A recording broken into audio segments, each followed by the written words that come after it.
오늘은 누가복음 12번째 시간입니다. 누가복음 12번째 시간으로 누가복음 6장 20절부터 26절까지의 말씀을 가지고요.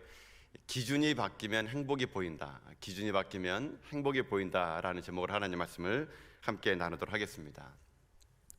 우리가 이 땅을 삶을 살아갈 때 세상 속에서 우리는 삶을 살아갑니다. 그러다 보면은 세상은 우리들을요 가만히 놔두지 않습니다. 세상 사람들은 세상의 논리와 가치와 기준을 가지고 우리들의 인생의 삶을요 어떻게 하느냐, 자꾸만 흔들어 놓는다는 겁니다. 그래서 종종 우리 그리스도인들도 삶을 살다 보게 되면은 이렇게 살면 안 되는 걸 알면서도 세상이 흔들리는 것처럼 흔들리는 그런 사람들이 종종 있게 된다는 것입니다. 왜 우리가 세상에 흔들리는 인생이 될까요? 물론 여러 가지 이유가 있겠지만 한 가지를 얘기하라 그러면요, 저는 개인적으로 이렇게 얘기하고 싶습니다. 기준이 없기 때문에 그렇습니다. 기준을 놓쳤기 때문에 그렇다는 것이죠. 내 안에 확실하고 선명한 기준이 무너지면 흔들리는 세상 속에서 흔들리며 인생을 살아갈 수밖에 없다는 것입니다. 무엇을 붙잡고 살아가느냐, 무엇을 내 마음속에 기준으로 붙잡고 살아가느냐, 이게 흔들려 버리게 되면요 우리는 이 땅 가운데 흔들린 인생이 될 수밖에 없다라는 것입니다. 여러분, 그래서 이 땅을 살면서 살 때 가장 중요한 것은요, 제가 볼 때는요 그 사람의 기준이 무엇이냐라는 겁니다. 선명한 기준, 확실한 기준, 이 기준이 분명하다면 환경과 여건은 얼마든지 변한다 하더라도 기준이 분명한 사람은요 흔들리지 않고 이 땅을 살아갈 수가 있게 된다는 것입니다. 뭐 예를 들면 이렇게 얘기할 수 있겠죠. 성도의 기본이 뭡니까? 예배 드리는 겁니다. 우리가 아는 게 예배 드리는 것은 마땅히 우리가 해야 될 일이죠. 예배 드리기 위해서 우리는 창조됐고 하나님을 예배하는 것이 우리의 의무입니다. 우리가 해야 될 기본인 것이죠. 만약에 이런 예배의 기준이 없다면 지금 여러분 각자의 처소 지금은 예배를 드릴 텐데 우리가 함께 모여 앉아 예배 드릴 수 없습니다. 지금 우리가 온라인으로 예배를 드리게 됩니다. 만약에 내가 예배 드린다는 기준이 무너지게 되면요 이런 시기 속에서 사람들이 얘기합니다. 뭐 함께 예배 드릴 수도 없는데, 우리가 모여서 함께 하나님 찬양할 수도 없는데 뭐 그냥 오늘은 그냥 예배를 그냥 드리지 말자. 여러분, 세상이 지금 현재 예배를 드릴 수 없게 만들고 세상이 우리 가운데 우리들이 그토록 신념하고 그토록 우리가 지켜야 될 예배를 함께 드릴 수 없도록 만들 때 기준이 없는 사람은요 이 세상의 기준 속에서 무너진다는 것입니다. 그러나 기준이 있는 사람은 내가 함께 드려서 예배 드릴 수 없지만 나의 삶의 자리가 하나님의 임재의 자리이고 나의 삶의 처소가 하나님이 계신다 그러면 내가 어떤 곳에서나 하나님을 예배할 수 있다면 그곳이 하나님이 계시는 성전임을 고백하게 되면요 우리가 흩어져 있지만 오늘 이처럼 온라인을 통해서 우리 각자의 처소에서 예배 드릴 수 있다는 것이죠. 왜 그렇습니까?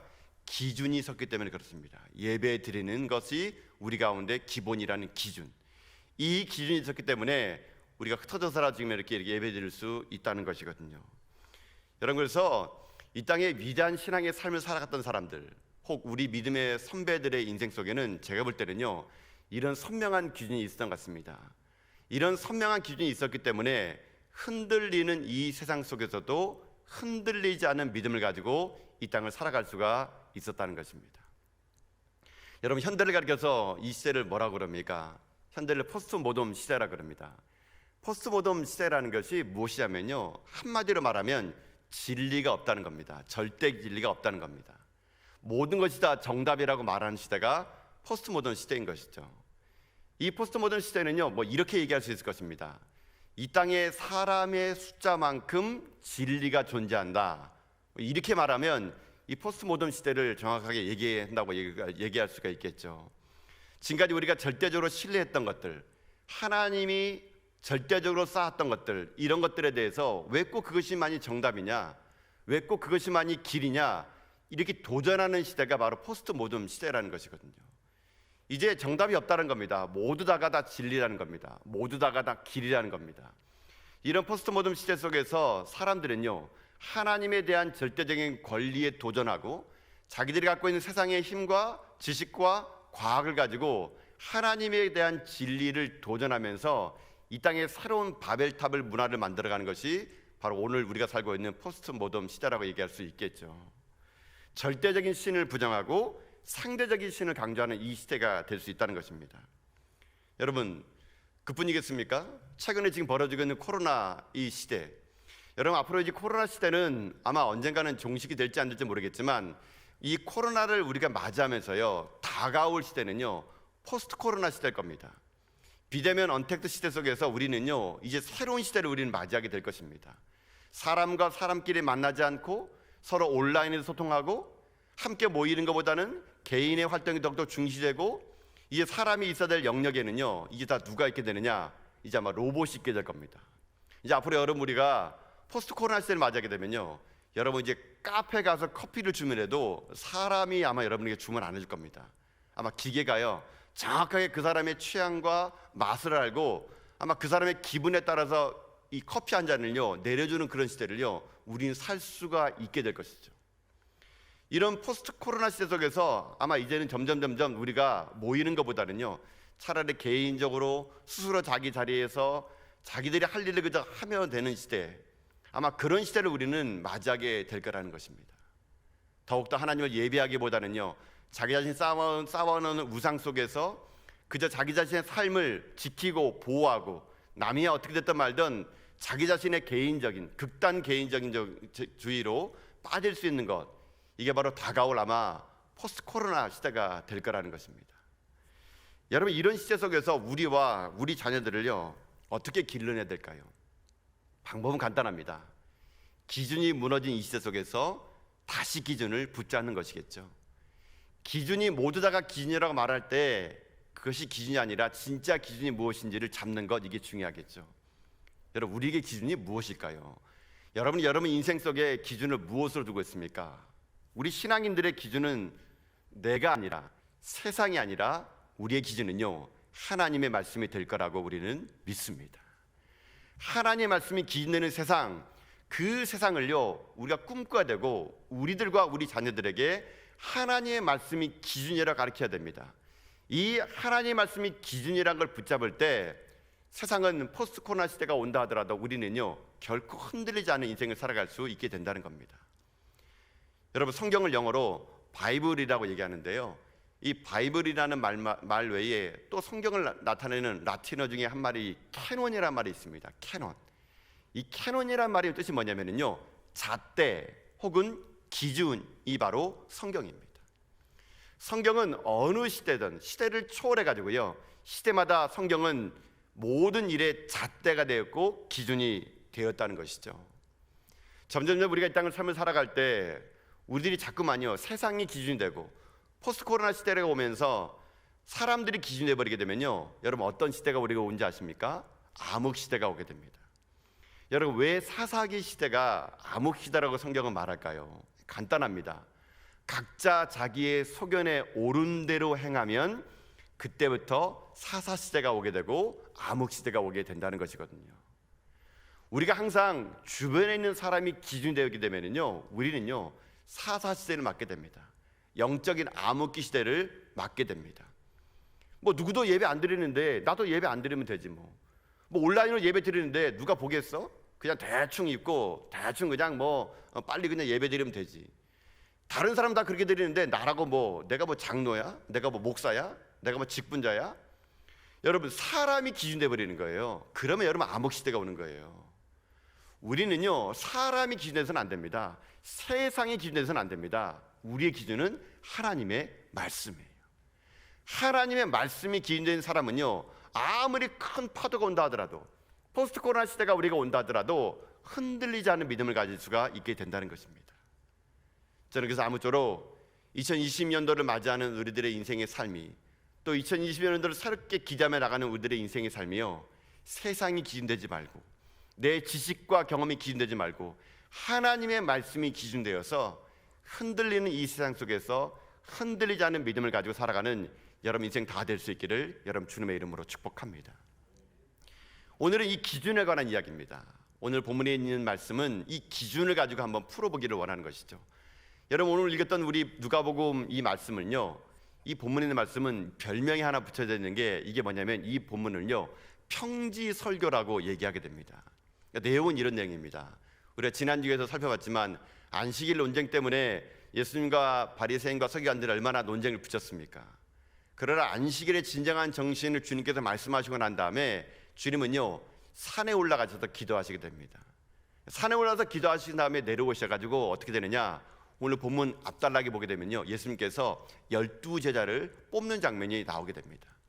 이 12제자를 뽑으신 후에 예수님께서 어떻게 하느냐, 이제 평지로 내려오셔가지고요 오늘 이 말씀을 전하게 됩니다. 근데 오늘 이 누가복음 6장 20절과 26절에 있는 이 말씀이 이 어느 본문과 거의 비슷하냐면요 마태복음 5장에 나와 있는 이 산상수훈과 내용이 거의 비슷합니다. 그래서 산상수훈에 있는 팔복과 이 누가복음에 나와 있는 이 말씀은요 말씀 맥락이 거의 비슷합니다. 근데 다른 점이 하나 있다면 무엇이냐면 마태복음 5장에 나와 있는 팔복은 말 그대로 8가지 복에 대한 얘기를 했다면 오늘 누가복음에 나와 있는 이 말씀은요 좀 틀립니다. 8가지는 같은데 4가지는 복에 대해서, 4가지는 화에 대해서 얘기를 하면서 약간의 내용이 틀리게 됩니다. 여러분, 예수님께서 이 땅에 내려오셔가지고요 제자를 뽑으신 다음에 처음으로 이 평지 설교에 대해서 이 이스라엘 백성들에게 선포를 하는데, 이 선포하는 메시지가요 마태복음이나 누가복음이나 산상수훈이나 평지 설교나 이 모든 것을 한마디로 얘기하라면요 저는 무엇을 얘기하고 싶으냐면요 예수님께서 기준을 다시 잡아준 겁니다. 기준을. 지금까지 자기들이 살고 있던 기준이 아니라 하나님의 나라의 기준이 뭐냐, 이 기준을요 오늘 이 본문에서 얘기해주고 있었다는 것이죠. 그럼 오늘 우리가 무슨 기준을 갖고 살아갈 것인가, 어떤 기준을 갖고 살아야 될 것인가, 우리 누가복음의 말씀을 가지고 한번 얘기해 보면은요 우리들이 갖고 있는 기준 중에 먼저 바꿔야 될 기준이 하나 있는데 그게 무엇이냐면 복에 대한 기준입니다. 복에 대한 기준. 여러분, 복에 대한 기준을 세우는 것이 중요한 게 뭐냐면 이 복은요 행복과 관계가 돼 있거든요. 여러분, 복이 뭘까요?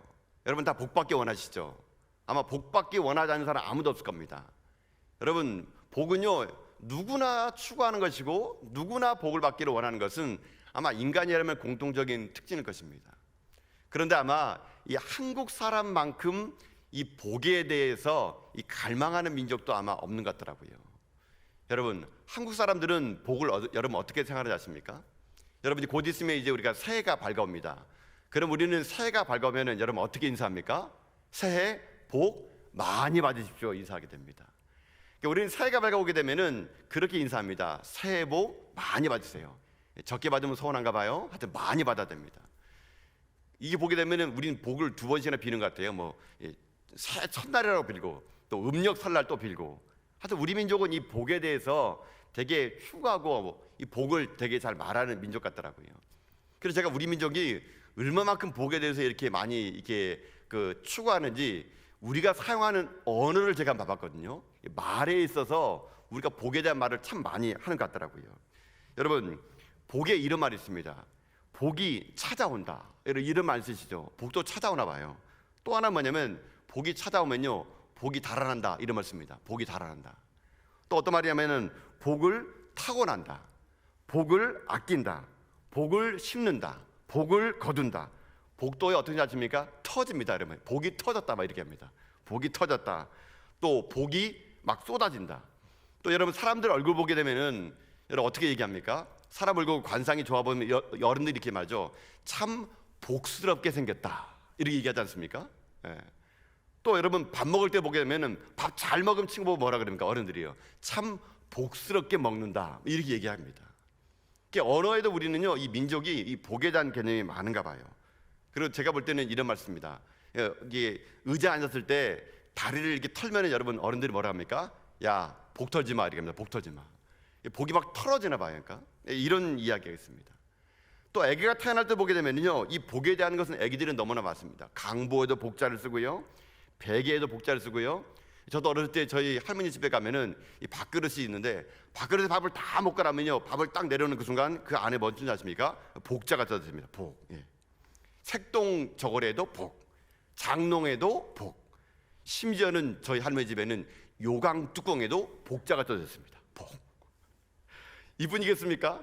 이름에도 복자가 써져 있습니다. 여러분 뭐 우리 교인들 중에도 그런 분이 계신데 여러분 압도적으로 제일 많이 들어가는 이름은 옛날에 다 복자가 들어갔습니다. 한번 복자가 들어간 이름을 제가 불러드리겠습니다. 복동이, 복돌이, 천복이, 만복이, 수복이, 복실이, 복녀, 복희, 복자, 복난이, 복순이.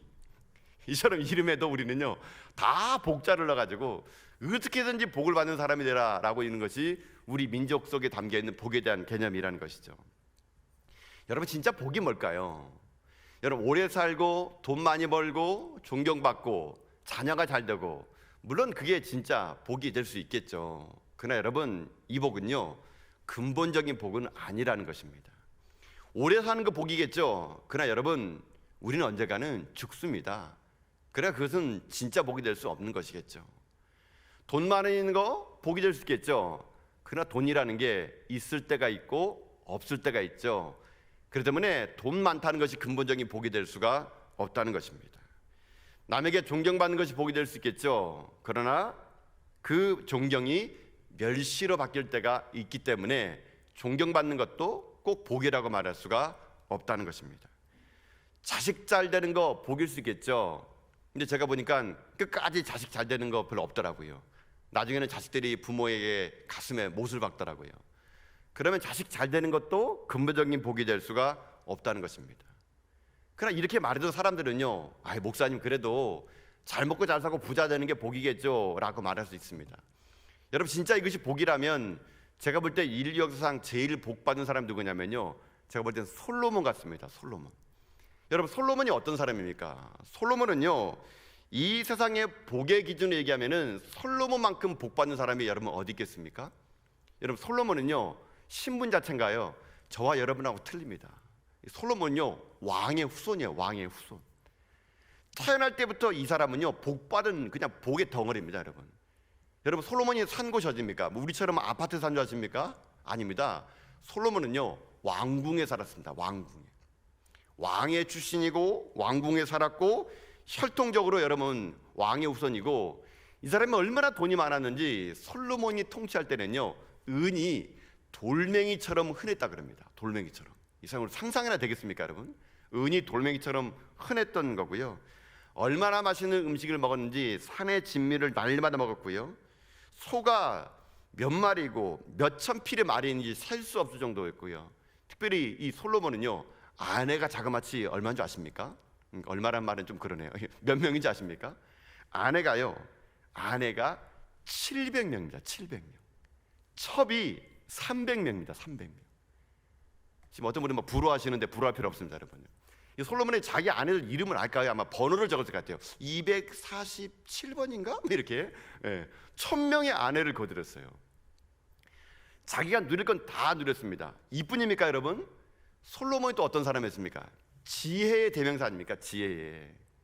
누가 보더라도 솔로몬은요 세상의 기준으로 얘기하면은 솔로몬만큼 복받는 사람이 없죠. 그런데 이런 솔로몬이 자기의 인생의 노년의 마지막에 자기의 삶을요 이렇게 딱 한 줄로 얘기합니다. 전도서 1장 2절에 있는 말씀입니다. 여러분, 한번 이 말씀을 같이 읽어볼까요? 함께 읽겠습니다. 시작. 전도자가 가로되 헛되고 헛되며 헛되고 헛되니 모든 것이 헛되도다. 여러분, 무슨 말입니까? 자기 인생 삶을 다 뒤돌아보니까요 헛되고 헛되며 헛되고 헛되니 모든 것이 다 어떻다고요? 헛되다고요. 솔로몬은요 그냥 인생을 내가 다 살아봤더니 헛되더라 이렇게 한마디로 말할 수 없습니다. 자기 삶을 자기가 다 누려봤더니 진짜 복은요 이게 아니라는 겁니다. 내가 다 해봤더니 헛되고 헛되며 헛되고 헛되니 모든 것이 다 헛되도다. 일전에 제가 이걸 가지고 이게 한번 이렇게 그 성경 공부를 한 적이 있는데 어떤 분이 그 말씀하셨어요. 목사님, 저도요 솔로몬처럼요 다 누려보고 이런 말 한번 해보고 싶습니다. 뭐 이런 말씀하시더라고요. 자기도 여자를 뭐 1000명 사귀어보고 이렇게 다 왕국에 살아보고 다 누려보고 자기도 노년에 이런 말 하고 싶다고 하더라고요. 제가 그분한테 얘기했습니다. 집사님은 절대로 그렇게 안 될 겁니다. 하나님이 솔로몬을 통해서 이미 이게 헛되다는 걸 알기 때문에 그걸 안 줄 거라고, 그러니까 그런 기도 하지 마시라고 제가 그렇게 한번 성경 공부 때 그런 얘기를 한 적이 있는 것 같습니다. 여러분, 우리들 인생 삶이 이렇게 모든 걸 다 누리고 풍요롭고 잘 먹고 잘 살고 이런 것만을 복이라 그러면 여러분 이것은 진짜 복이 아니라는 것이죠. 여러분, 우리가 왜 불행한 줄 아십니까? 우리는요, 자꾸만 복에 대한 기준을 세상에 보는 관점으로 보기 때문에요, 나는 불행하다고 말하는 겁니다. 나는 힘들다고 말하는 겁니다. 나는 가난하다고 말하는 겁니다. 모든 게 뭐의 기준이에요? 세상의 기준으로 복을 본 거라는 겁니다. 예수님이 이 땅에 오신 다음에 가난한 이스라엘 백성들에게, 또 오늘 살아가는 우리들에게 이 기준을 바꿔주는 게 뭐냐면 복의 기준을 바꿔주기를 원하는 것이죠. 행복하게 사는 길이 뭐냐면 기준을 바꾸라는 겁니다. 그러면 행복이 보인다는 것이겠죠. 여러분, 정말 진짜 복이 뭘까요? 여러분, 오늘 아까 제가 나일에 드린 말처럼 소유일까요? 내가 많이 가지고 많이 누리는 거, to have, 많이 가지면 진짜 복될까요? 그렇지 않습니다. 그러면 예수님께서도 산상수훈이나 오늘 본문에 있는 말씀을 바꿔야 되는 것이죠. 돈 많이 가진 자는 복이 있나니 그들이 천수를 막 누릴 것이다. 요번에 여기 아파트 산 사람은 복이 있나니 아파트 엄청나게 떠가지고 잘 될 것이다, 뭐 이렇게 얘기를 해야 되는데 그렇지 않다는 겁니다. 예수님은 오히려 우리에게 말하는 복이 뭐냐면요, 마음이 가난한 게 복이래요. 심령이 가난한 게 복이래요. 애통하는 것이 복이래요. 우는 것이 복이래요. 우리와는 전혀 다른 복을 얘기하는 이 복이 과연 무엇일까요? 주님께서 말하시는 복의 개념은요, 소유가 아니었습니다. 물론 나중에는 소유가 복이겠지만 주님은요, 근본적으로 우리의 복이 뭐냐? 우리의 복은 뭐냐면 내 자신의 존재가요, 하나님으로 말미암아 변화되는 거. 여러분, 존재의 변화가 진짜 복이라는 것입니다. to have가 아니라 to be, 내 자신이 예수님을 알게 되고 예수님을 믿게 됨으로 말미암아 내 자신의 존재가 하나님의 자녀가 됐다는 그 자체, 신분의 변화, 존재의 변화, to be의 변화. 여러분, 이것이 진짜 복이지, 존재의 변화 없이 받아들이는 모든 소유의 복은요, 나로 하여금 저주가 된다는 겁니다. 악이 된다는 겁니다. 여러분, 그래서 진짜 복은 뭐냐면 여러분들이요, 예수 믿는 게 진짜 복인 것입니다. 여러분, 진짜 복은 뭐냐면요, 내가 예수님을 알아가는 것이고 내가 하나님의 자녀가 됐다는 그 자체가 복이지, 소유의 많고 적음의 복이 아니란 얘기예요. 주님은 오늘 우리들에게 이런 복에 대한 새로운 개념을 바꾸라는 것입니다. 이 땅 살면서 내가 불행하다, 내가 힘들다, 세상의 관점으로 자기를 보지 말라는 얘기예요. 여러분들은 어떤 사람인지 아십니까? 여러분들은요, 주님께서 핏값으로 산 하나님의 자녀예요. 여러분은 하나님께서 특별한 은총을 베풀어 줘가지고요, 하나님의 백성 삼아준 사람들이에요. 내 자신의 자체의 존재가 하나님의 사람으로 바뀌었다는 것만큼 복은요, 여러분 없다라는 겁니다. 이런 존재의 변화를 가진 자들이 받아들이는 복은 그때부터가 물질의 복이 되는 것이지, 여러분, 하나님을 알지 못하고 받는 복은요, 여러분 가운데 그게 저주가 됩니다. 저주가 돼. 예를 들면 한번 이렇게 얘기해 볼까요? 만약 여러분에게 자동차 한 대가 생겼습니다. 신형자동차가 생겼어요. 근데 이 신형자동차 생겨가지고 여러분 그 자동차로 여러분 뭘 하겠습니까? 만약에 내가 자동차가 생겼는데 이 자동차를 타고 주일날 교회에 오고 하나님에게 가까이 오게 되면은 그 자동차가 그 사람에게는 복이에요. 그런데 내가 신형자동차를 샀어요. 너무 차가 멋있어요. 이것 때문에 내가 맨날 주말마다 애들 태우고 여행 가고 캠핑 가고 놀러 가게 되면은 그 자동차는 그 사람에게는 저주입니다. 저주. 여러분, 바로 이거라는 거예요. 내 자신이 존재의 변화를 통해서 내가 얼마나 하나님 앞에 더욱더 가까이 가느냐, 이게 진짜 복인 거거든요.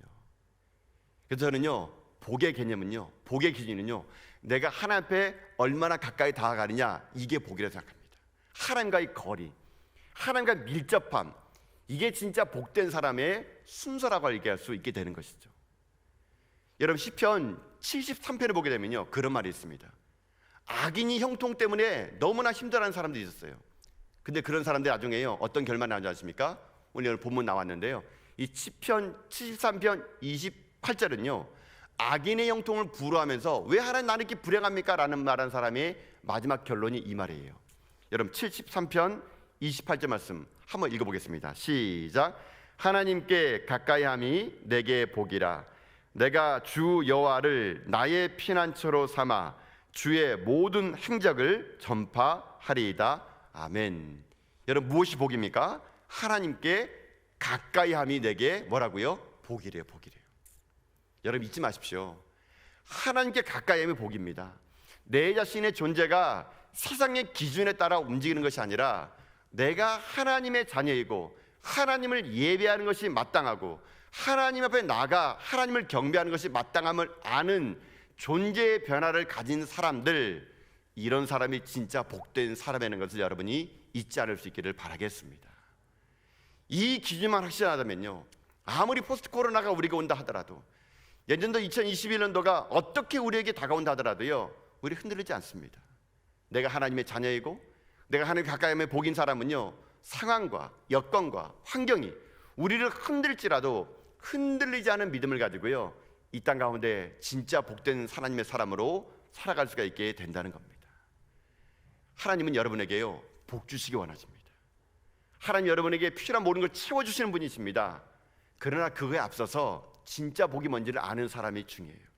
나의 존재의 변화, to be, 내가 바뀌는 거, 말씀으로 바뀌고 성령으로 바뀌고 하나님 가까이함으로 말미암아 복받는 이런 진짜 바뀌는 인생들에게 주어지는 그 복을 진짜 복임을 알고요, 여러분 자꾸만 세상 소리에 반응하지 마시고 세상이 흔들림에 같이 흔들리지 마시고요, 하나님 말씀을 기준 삼아 내 자신이 하나님의 성전임을 붙잡고 내게 준 하나님 말씀을 확실하게 붙잡는 가운데 여러분이요, 진짜 복이 무엇인지를 이 땅에 보여주며 살아가는 여러분 다 될 수 있기를 주님의 이름으로 축복합니다. 사랑하는 성도 여러분, 오늘날 시대는 모든 것이 무너져 있고 모든 것이 우리가 경험하지 못한 길을 걸어가는 시대가 되었습니다. 앞으로 펼쳐질 포스트 코로나 시대 속에서 우리는 어떠한 인생길을 걸어갈지는 아무도 모릅니다. 내년 2021년도는 또 어떻게 우리 가운데 펼쳐질지를 아는 자는 아무도 없습니다. 그러나 우리가 이 흔들리는 세상 속에서 흔들리지 않은 확실한 기준을 가지고 하나님 말씀을 가지고 나의 존재가 무엇인지를 가지고 이 땅과 비교하지 않고 하나님의 백성으로 이 땅의 삶을 살아갈 때 우리는요, 이 땅 가운데 또 하나의 기준이 될 거라고 저는 믿습니다. 여러분이 기준 되어 주십시오. 그래서 여러분이 기준 되어 주셔서 여러분이 직장을 가고 여러분이 캠퍼스를 가고 여러분이 가정으로 갔을 때 여러분이 거기서 기준이 되어져 가지고요, 이 세상 속에서 무엇이 진정한 가치이고 무엇이 진정한 기준인가를 여러분들이 삶의 현장에서 보여주시는 가운데 여러분의 있는 그곳이 하나님의 거룩한 나라가 될 수 있기를 주님의 이름으로 축복합니다.